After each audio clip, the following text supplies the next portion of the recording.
Dear viewers, আসসালামু আলাইকুম। দেশ ও বিদেশ থেকে যে যেখান থেকে আমাদের ভিডিওগুলি দেখেন তাদেরকে জানাই আন্তরিক শুভেচ্ছা ও অভিনন্দন। তো আশা করছি সকলেই বরাবরের মতো অনেক ভালো আছেন। তো ভিউয়ার্স, আপনার স্ক্রিনে যে মাছটি দেখতে পাচ্ছেন এটি কিন্তু অরিজিনাল চকলেট কালার হাইব্রিড মাগুর মাছের পোনা। আপনারা যারা হাইব্রিড মাগুর মাছের পোনা ক্রয় করতে চান অথবা পুকুরে চাষ করে স্বাবলম্বী হতে চান তাদের জন্য মূলত আজকের ভিডিওটি। আজকের ভিডিওতে আলোচনা করব আপনারা হাইব্রিড মাগুর মাছের পোনা কীভাবে ক্রয় করতে পারবেন এবং এই হাইব্রিড মাগুর মাছের পোনাগুলি কতদিন চাষ করলে বাজারজাত করতে পারবেন এবং এই মাছগুলির বাজারে কীরকম চাহিদা রয়েছে তা নিয়ে কিছু বিস্তারিত আলোচনা করব।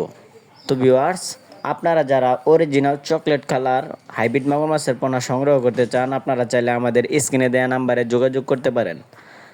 আমরা সারা বাংলাদেশের 64 জেলায় এই মাছগুলি বিনামূল্যে হোম ডেলিভারি করে থাকি।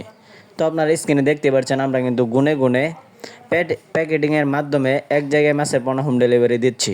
আমাদের কাছ থেকে আপনারা 100% যাচাই বাছাই করে অরিজিনাল মাগুর মাছের পোনা সংগ্রহ করতে পারবেন।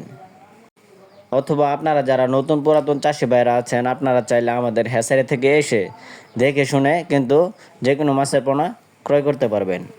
তো ভিউয়ার্স, এই হাইব্রিড মাগুর মাছের পোনাগুলি আপনারা আমাদের কাছ থেকে বিভিন্ন সাইজের পেয়ে যাবেন। যেরকম এই স্ক্রিনে যে মাছটি দেখতে পাচ্ছেন এটি কিন্তু পুরা 4 থেকে 5 ইঞ্চি সাইজের হাইব্রিড মাগুর মাছের পোনা। এই পোনাগুলি আপনারা 3 মাস চাষ করে খুব সহজেই বাজারজাত করে দিতে পারবেন।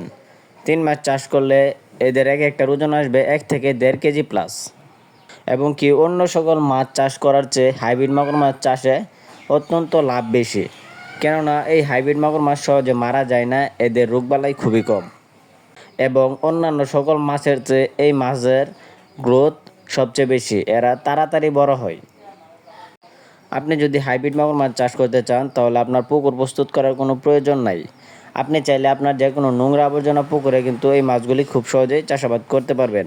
হাইব্রিড মাগুর মাছের প্রধান খাদ্য হচ্ছে মুরগির নাড়ি ভুড়ি, পচা পান্তা ভাত, গরুর গোবর, ব্রয়লার লিটার ইত্যাদি ধরনের খাদ্য কিন্তু এরা খেয়ে থাকে। তো ভিউয়ার্স, ভিডিওটি ভালো লাগলে অবশ্যই চ্যানেলটি সাবস্ক্রাইব করে রাখবেন।